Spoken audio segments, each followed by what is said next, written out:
Hello everyone and welcome back to WWE13 Universe. I'm your host Jitch and you're watching Friday Night SmackDown from Cleveland, Ohio. Kicking things off with Yoshi Tatsu, who is not getting introduced because Justin Roberts is the worst.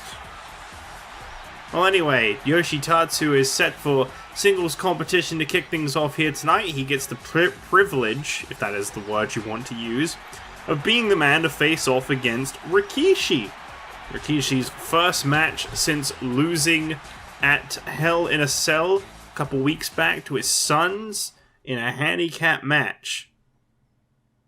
But no comment on his situation with Too Cool or his sons, how things may have developed amongst them coming out of that. But here he comes. You look fly today, by the way.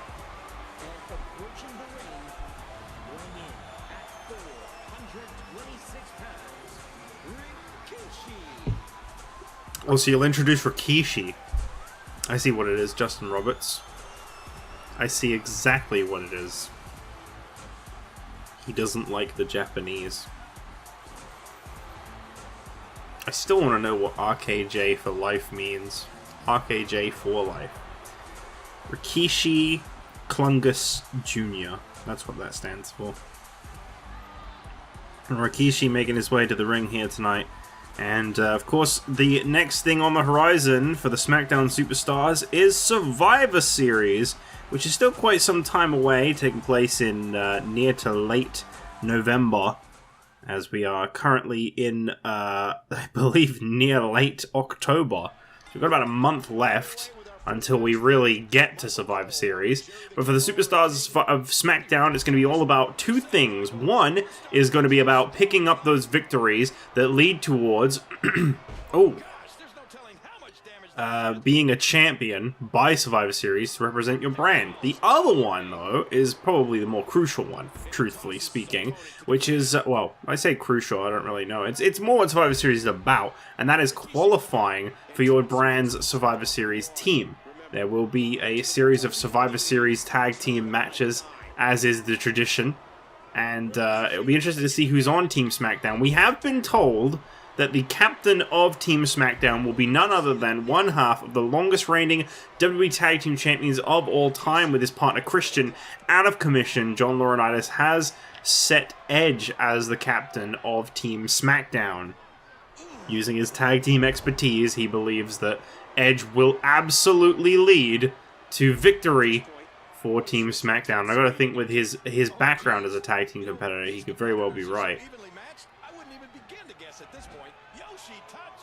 Tatsu is just getting destroyed right. Uh-oh. Uh-oh. Uh-oh. You don't want to be on the receiving end of this. It's the stink face. Okay, no, I thought he was going to do it there. Okay, well, there it is. He took his time. Rikishi with a devastating stink face, and he's raising the roof.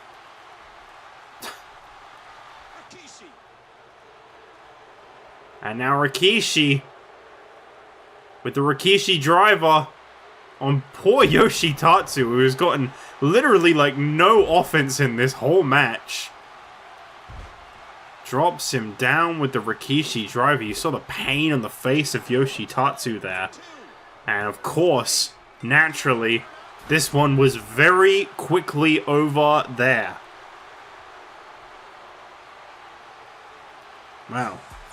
He may have suffered a loss at Hell in a Cell, but his spirits are still high. So high that we all get to the privilege of seeing this move here. Man, the mocap did not do a great job on this. Having seen Rikishi's actual dance, like, it's kind of there. It's kind of there. He definitely went a little harder than that, though. Well, Rikishi seems to be keeping in high spirits despite his loss at Hell in a Cell just over a week ago, as SmackDown rolls on.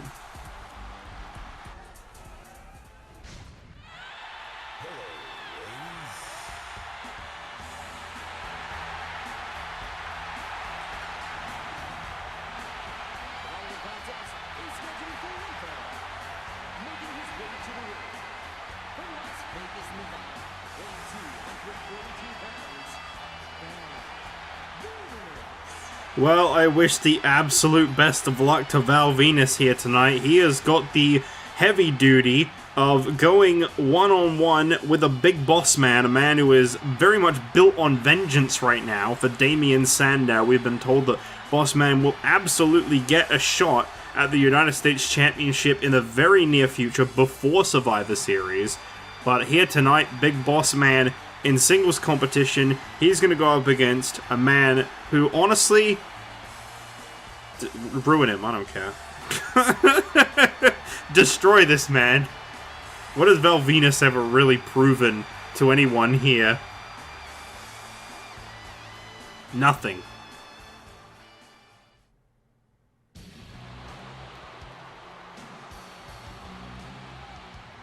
Here he comes.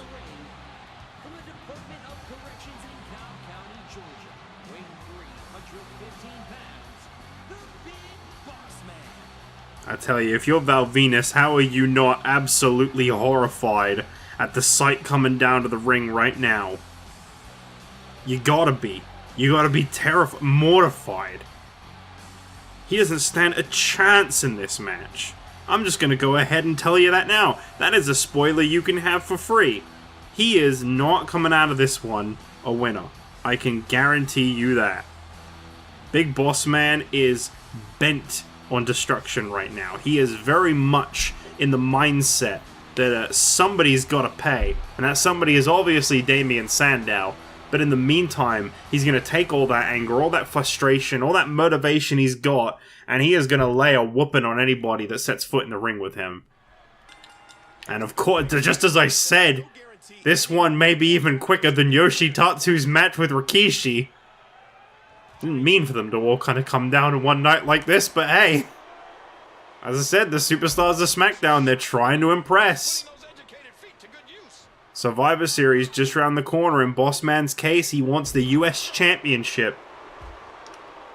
This current point in time would situate him in a match with Booker T at Survivor Series, as well as, I believe, Antonio Cesaro in a triple threat matchup. Off the... Oh. Couldn't happen to a better guy. Coming off the ropes. And a big boss splash.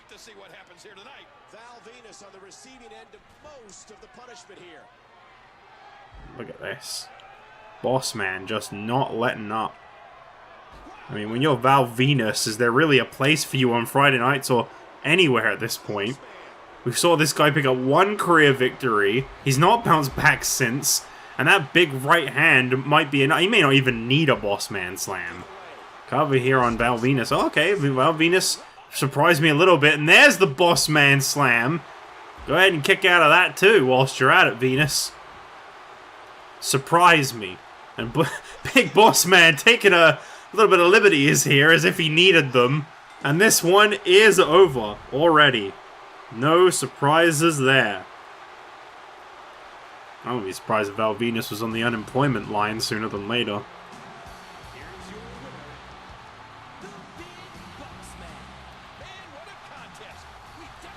Well, a very defiant victory there for the Big Boss Man as he continues to look towards his match with Damien Sandow for the United States Championship, which will be happening in the very near future. Former champion Rey Mysterio, of course, also due a rematch. He'll get his shot as soon as he is back from the injuries sustained at the hands of that man and Damien Sandow. Before, of course, Boss Man was double-crossed by Sandow, that is. As we move towards our next match of the night, we'll be finding out who will be challenging AJ Lee first for the Divas Championship next week, as Beth Phoenix would normally be the rightful contender, being the former champion. But we've been told if she can't beat Lita here tonight, she will not be due a rematch for her Divas Championship, as Lita has defeated Beth Phoenix twice now, eliminating her from the four-way match at Hell in a Cell, as well as defeating her one-on-one prior to Hell in a Cell. We'll see if Lita can make it 3-0 up next.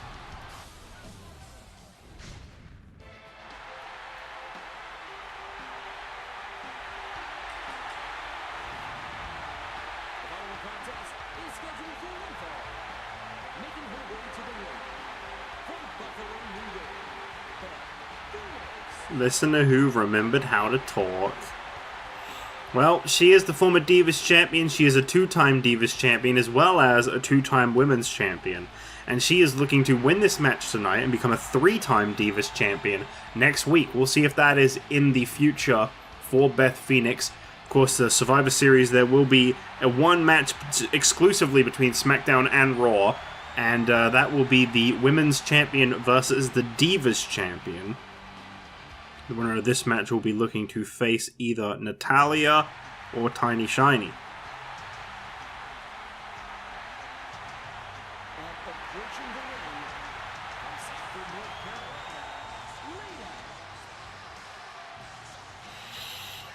Here we go. Lita and Beth Phoenix. As I say, so far, Lita is 2-0 with Beth Phoenix in these kind of singles competitions. I mean, the 4-way match, we saw Lita very much target Beth Phoenix before eliminating her from the Divas Championship bout and going on to lose the match at the very end to AJ Lee. I believe Lita eliminated both Eve and Beth Phoenix in that match, so odds-on favorite right now is definitely Lita, who is looking to capture her first championship in her career so far.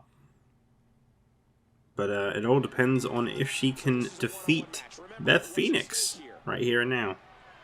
And for anyone that tries getting a bit smart with me, because I still get these comments, anyone trying to get a bit smart and being like, oh, actually, Lita has held many women's championships. Not in this universe. She is not. It's kind of a weird blurred line because I will recognize the fact that they are successes outside of this universe. I will never refer to how many titles they've held or what titles they've held, but I will say if they're a success.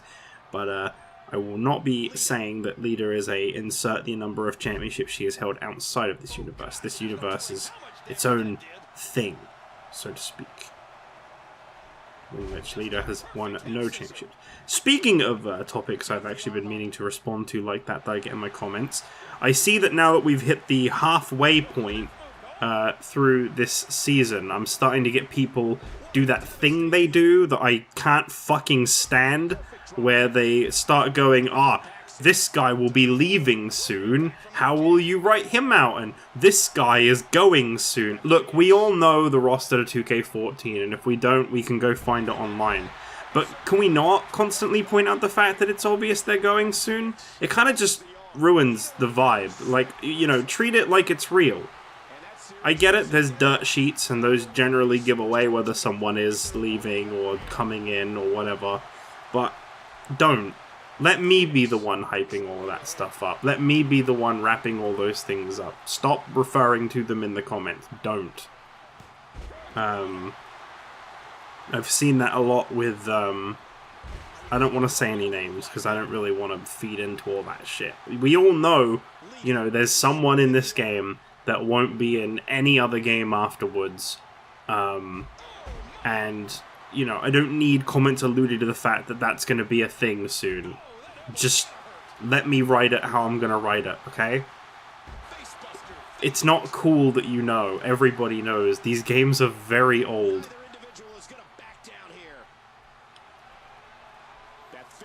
I thought I'd leave this one down to fate. So at the moment, Beth Phoenix looking very favorable. She's had a good run of momentum, obviously. 2-time Divas champion, the longest reign in history. Which admittedly, a lot of that the title spent defunct. But Beth Phoenix recognizes all those days, and you don't actually have the exact statistics, so Beth Phoenix's record is the record we go by there. So she has about 200 plus days as Divas champion at one point, but truthfully, she didn't really do a whole lot with the Divas title during that time.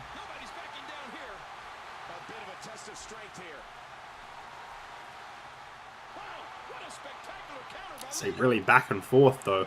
A lot of momentum has been picking up for Lita, and I look forward to seeing more of that in the future. I'm hoping that perhaps we'll get to see Lita versus AJ Lee, as much as I think Beth Phoenix does deserve a championship rematch. I mean, AJ, the current champion, hasn't even defeated Beth Phoenix. Of course I think Beth Phoenix deserves a rematch.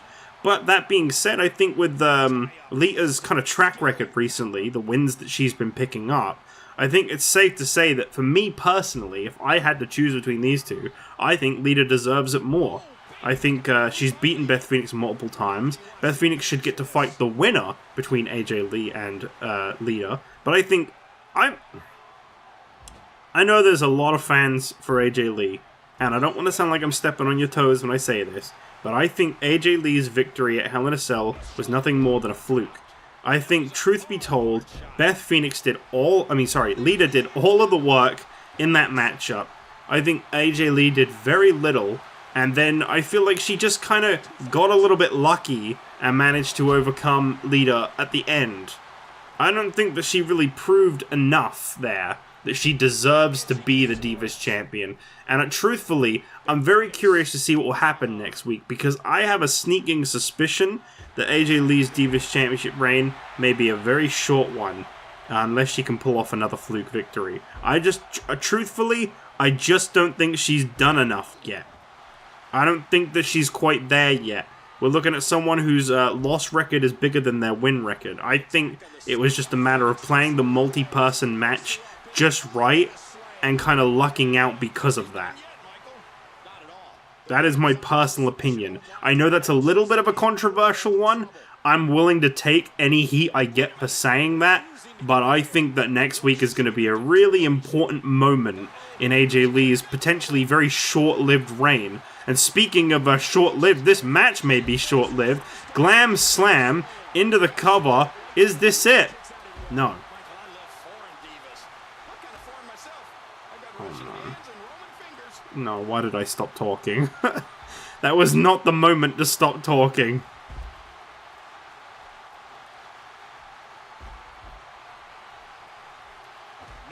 Michael, I love foreign Diva. Oh, God. He's so creepy. Lita managing to find herself back in it after the Glam Slam. That is impressive. That has won so many matches in the past for Beth Phoenix. It's very much a tried and true situation there. But nonetheless, Lita has managed to find herself very much back in this match. She goes for a cover attempt there. Unfortunately, not enough to get the win over Phoenix. Truth be told, maybe I'm getting a little bit too opinionated nowadays. I don't know. Maybe I'm letting my my mouth do more than it should. That sounded sexual. But I want to see Lita win this match, truth be told. I really do. I think it's her time to win.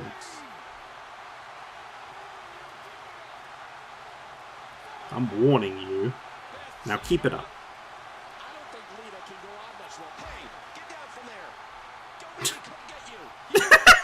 Sorry, I forgot about that. Well, I didn't forget about that line. I heard it and I immediately remembered how golden it is. Don't make me come get you! Is there anyone more imposing than Michael Cole?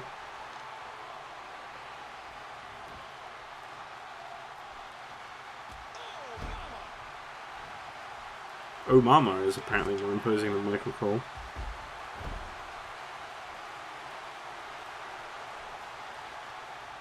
I'm going to take that as an answer. Lita really finding herself in this match. But is it too little too late? I notice she's favoring that head of hers now.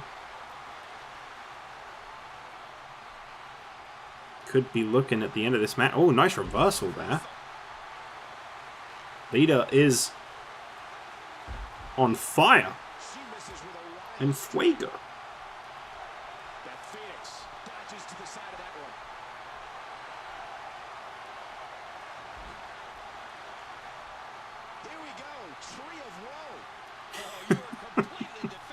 Nice rhyme. Here we go, Tree of Woe.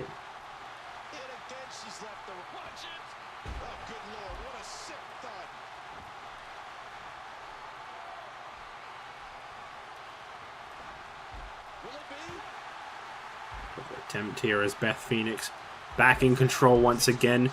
I noticed Lita favoring the head whilst Beth Phoenix seems to be very much 100% right now. Furthering that take that perhaps Beth Phoenix is more motivated now that she's not the champion. That's something that's been making the rounds, by the way. I said so it is.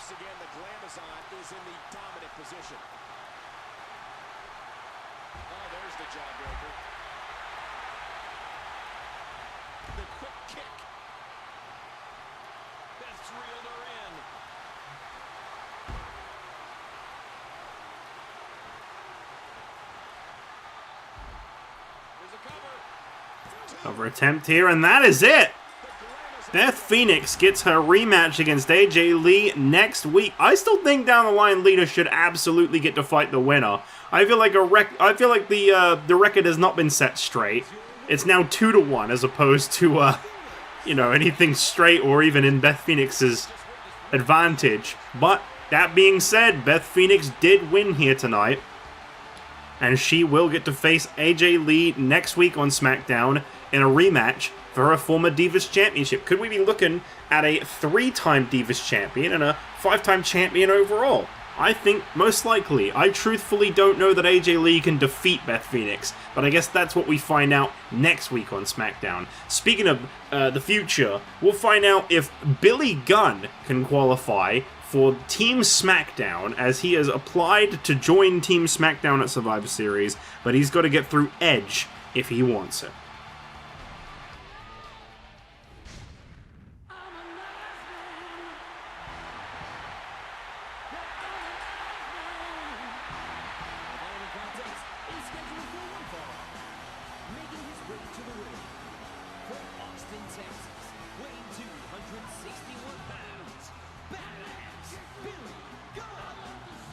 Well, they call him the badass. He is Billy Gunn, and he is here for singles competition here tonight. We saw Road Dogg return, I believe it was last week on SmackDown, maybe a couple weeks ago, and a loss to Edge.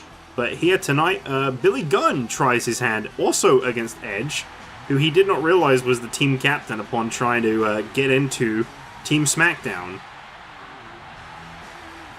Perhaps New Age Outlaw is going to be crossing paths with Edge and Christian a little more in the near future. Of course, at the moment, there is no sign of Christian, and I don't know when he'll be back. That was a brutal Hell in a Cell match he suffered that injury in.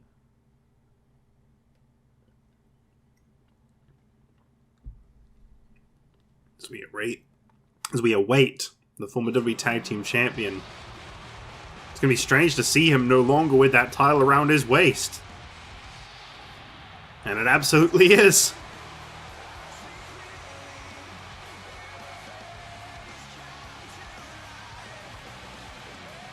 Just waiting for the introduction, because I'm pretty sure it comes after the pyro.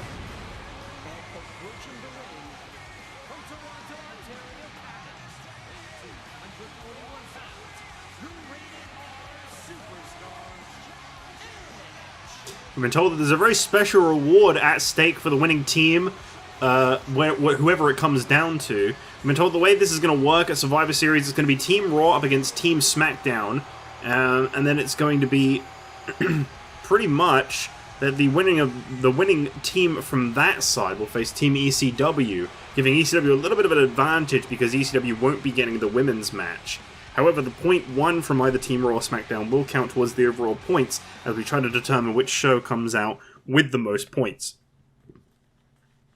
Also confirmed for Survivor Series, which is something I'm really looking forward to, is the Champion of Champions triple threat that we saw last year. The Big Show, the ECW champion, defeated, I believe it was The Miz as the WWE champion and Sheamus as the World Heavyweight champion. This year it will be representing from each brand in order. It will be from the Raw, the WWE champion, The Rock, from ECW, the ECW World Heavyweight champion, Stone Cold Steve Austin, and from SmackDown, unless things change in the near future, it will be Brock Lesnar. Of course, I mentioned The Rock, but actually, as a matter of fact, it may not even be The Rock, as he is set to face off against The Miz for the WWE Championship next Sunday. But The Miz could end up being twice in the Champion of Champions match. Nonetheless, the lineup that we currently have would be a dream one, I feel. The Rock, Stone Cold Steve Austin, and Brock Lesnar all in the ring at the same time. That's a hell of a triple threat you got there. I've been told that the Champion of Champions title has been given a little bit of a makeover. You can look forward to seeing that trophy revealed at the event. Not that it really entirely matters. I mean, it's more of an honor. It's not really a title that gets defended, as we saw from the Big Show. Carry it around for quite a long time. They have the honors of carrying it for the rest of the season if they want to. Big DDT there by Edge. Now sending Billy Gunn into the ropes. I gotta say, Billy Gunn not off to a very strong start right now, as he looks to try and join Team SmackDown. Edge says he is only going to accept the finest that he can possibly get on his team. They've got to be worthy of teaming with the man that held the WWE Tag Team titles for almost 200 days. I'm very curious to see who that will be. It can't be any of the champions from SmackDown, but you've got quite a lot of pickings here on SmackDown. I mean, coming up next, we've got a big 4-way Contenders match, which will take place between 4 of the 5 participants that face Brock Lesnar inside Hell in a Cell. That'll be The Undertaker, Triple H, Randy Orton, and Drew McIntyre. The winner of that 4-way will get to face Brock Lesnar in the next few weeks here on SmackDown for the World Heavyweight title. But obviously there's the 3 losing guys in that matchup will make for great people to represent SmackDown. I mean, of course, that depends on if Edge agrees or not, though. He is the SmackDown team captain. He's been told he's been given complete control over the team, and who he decides is worthy to team up with him in the Survivor Series matchup. Of course, the ECW and Raw teams will be developed soon as well, once Vengeance is over, but John Laurinaitis wanted to make sure he got a little bit of a head start here. I gotta say, Edge is making very light work of Billy Gunn. I'm not really surprised. This former World Heavyweight Champion has always shown a lot of promise. And this one could be over. And unfortunately, we just got lots of short matches on our hands tonight, folks. I'm sorry. I wasn't exactly planning them to all play out this way, but I can't say I'm too surprised at the ones that have. Oh, and here comes Sheamus! I mean, this is a little uncalled for. There's literally no need for that. That's not going to get you on Team SmackDown. Not that Sheamus can be on it. He is the current European champion. I don't really know what he was thinking there. Maybe we'll get some more thoughts from Sheamus in the near future, but for now, I don't really know what provoked that.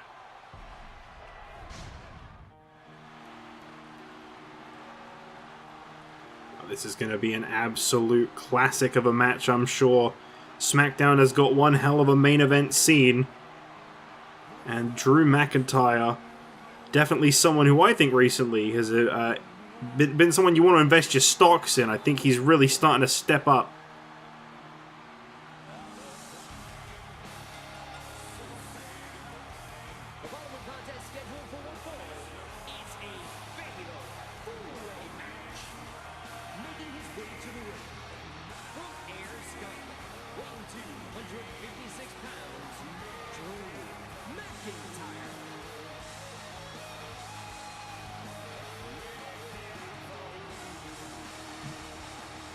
Drew McIntyre, often referred to by some as the Chosen One, is a very talented individual.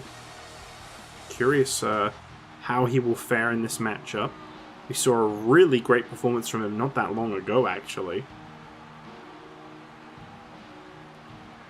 Let's see how he does tonight. Drew McIntyre, you can really feel the tensity. The pressure is on for that guy. Are you ready?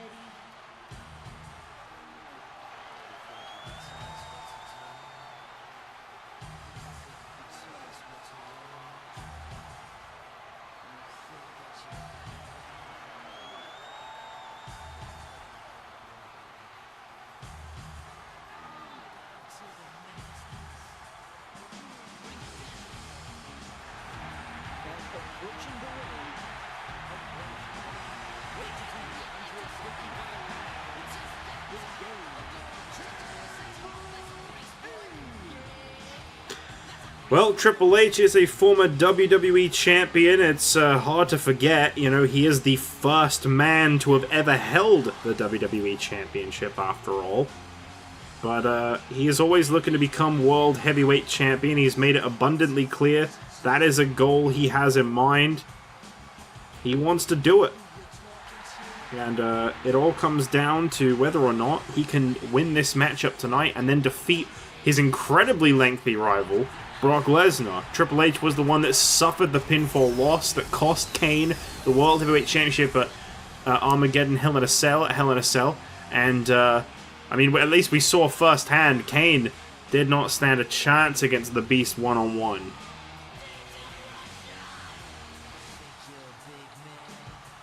There should be one hell of a main event here tonight on SmackDown. Really spoiling the fans with something like this, I tell you.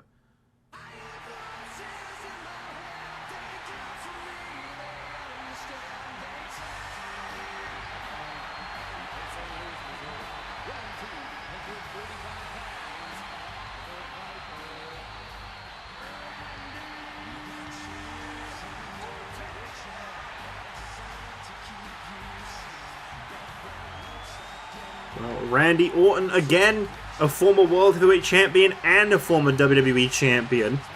It's been a long time since we've seen him with the big gold belt, and I think he fared quite nicely inside Hell in a Cell. And of course, we can't forget on the way to Hell in a Cell, this guy picked up literally every little bit of momentum he could.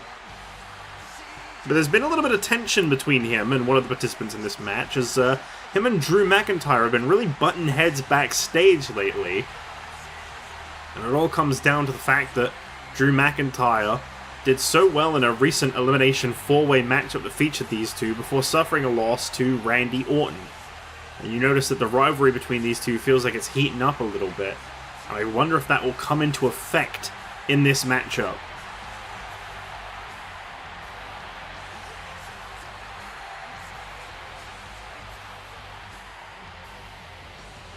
Let's just see what we got here.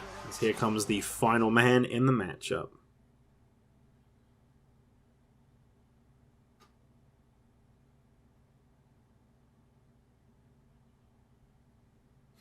Eventually. He likes to take his time. He likes to build tension. Of course he does. He's the Undertaker. Holla holla.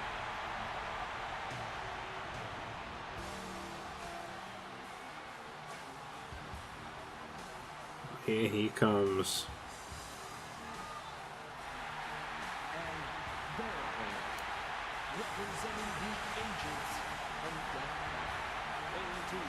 I really have to figure out why he keeps getting referred to as representing the agents. I think the game has put him in a team. But I don't know when it could have, because there's never been like a he shakes someone's hand cutscene. Like, I haven't cut anything like that out. That just plain old hasn't happened. I have absolutely no idea why he keeps getting introduced as being part of a team. He's not. The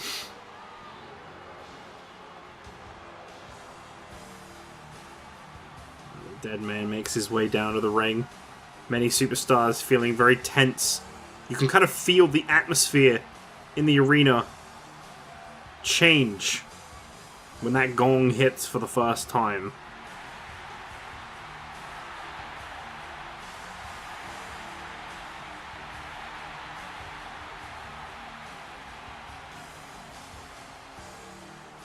I think everyone here has experienced the wrath of the Undertaker firsthand, one way or another. But a very legendary rival to the Undertaker is none other than Randy Orton, as a matter of fact. I don't know who here will recall, but Randy Orton and the Undertaker, they've got quite some history with each other.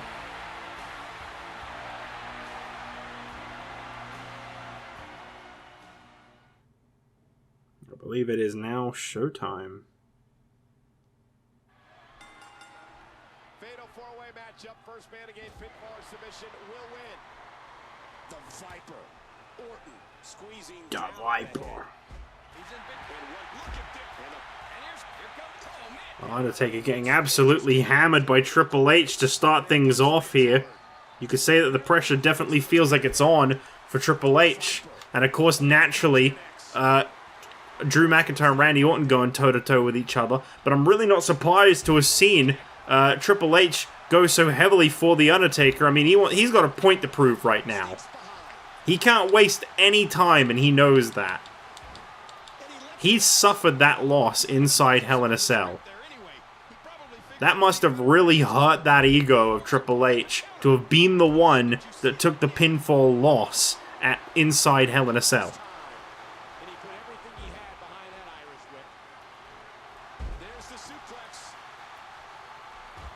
Seems like Randy Orton and Drew McIntyre were torn apart there as Undertaker kind of shifted his focus onto Randy Orton.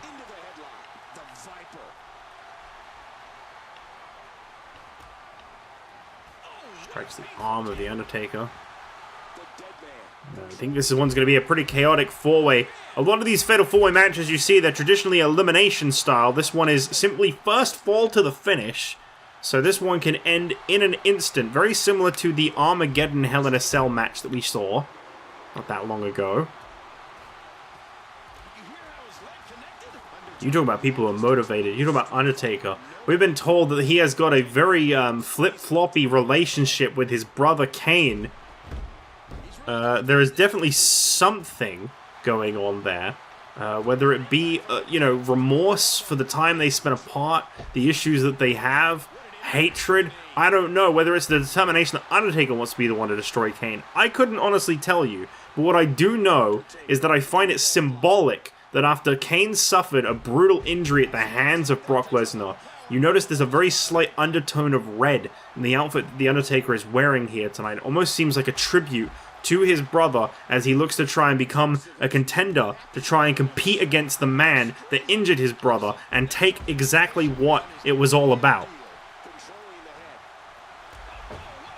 I think there's some real symbolism behind that, even if it is just a slight hint of red. Maybe I'm reading into it too much, but I think there's something there. There is some level of brotherly love between these two. I don't think it's particularly strong. I don't think it's ever really gonna be. I don't think it's gonna develop into much. But I think, truth be told, Undertaker, it can't be easy to see your own flesh and blood suffer an injury at the hands of a beast that has injured you. You know how it feels to have taken the damage that Kane took. Undertaker had his arm broken. As a matter of fact, Kane had his arm broken. That's the second time that he's had that arm broken by Brock Lesnar with the Kimura lock. We don't know when Kane is due to be back. Average recovery time is anywhere between 2 weeks and about 6 weeks, depending on the severity of the break.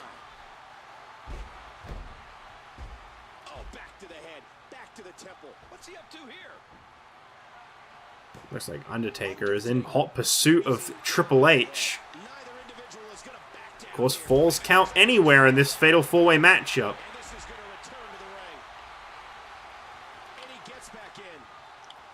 The Undertaker from behind on Triple H as Triple H turned his back on the dead man. You definitely don't do that.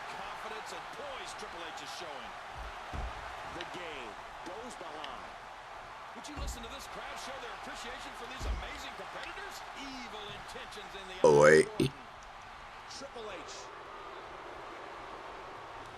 Ouch. Drew McIntyre. Very back and forward fight amongst the four men in this matchup. And as I say before, it's quick paced. It's first fall to the finish. Undertaker knows that, and he's very quick to break up that pinfall attempt by McIntyre.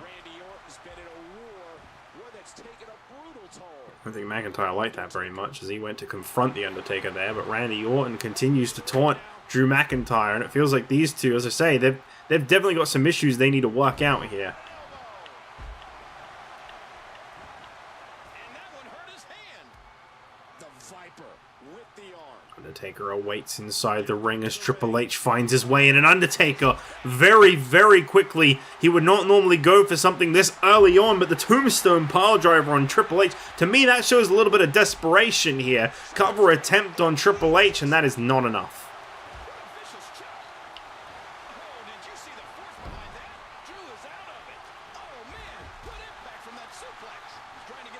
Triple H continues to find fight in him. Striking away at the face of the dead man. First man to have ever held the World Heavyweight Championship, The Undertaker. And the first man to have ever held the WWE title, Triple H. Say, Raw's really got it good over here. I mean, SmackDown, sorry. Raw does not have it good. Raw has it a little bit tough when it comes to competition. SmackDown has such a stacked roster. Not that Raw doesn't, don't get me wrong. I feel like the thing is the history of Universe. Those first 2 seasons are really strongly represented on this brand.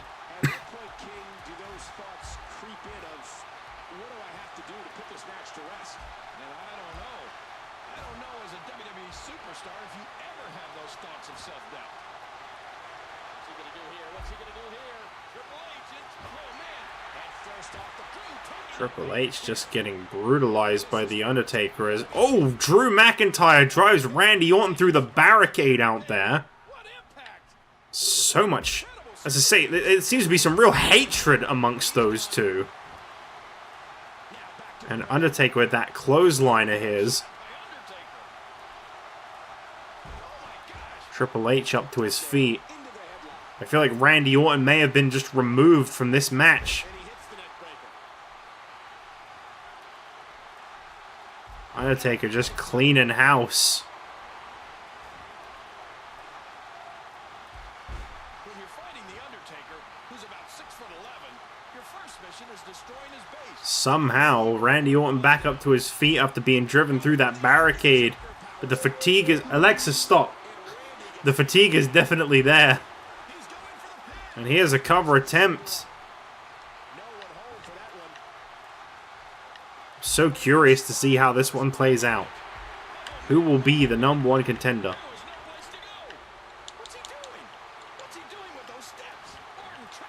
Randy Orton with that signature neck breaker of his. And hold on a minute. Hold on a minute here. This could be deadly. Undertaker, tombstone onto the steel steps there. He totally caught him off that bottom step as he goes for the cover, but that's not enough. It's just not enough.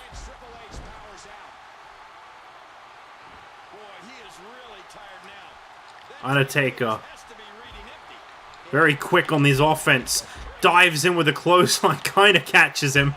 Enough.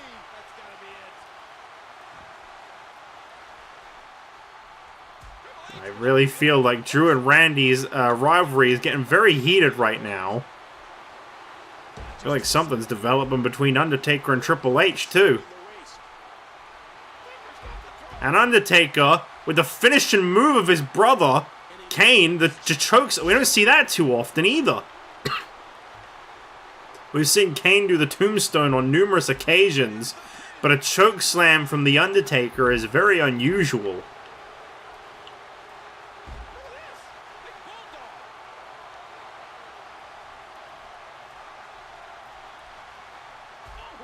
A big uppercut to the face of Drew McIntyre.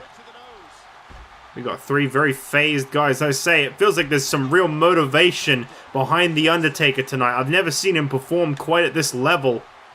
He wants Brock Lesnar, and he wants him bad. Flattens Drew McIntyre. Here's a cover attempt on Drew. Quick kick out there. Goes for clothesline with a reversal. Big uppercut. Randy Orton got Triple H covered, and for the second time, Triple H suffers a pinfall loss in an important World Championship situation. And it is Randy Orton. No, Kane is injured. Kane is injured. Kane is injured. No. Kane is injured.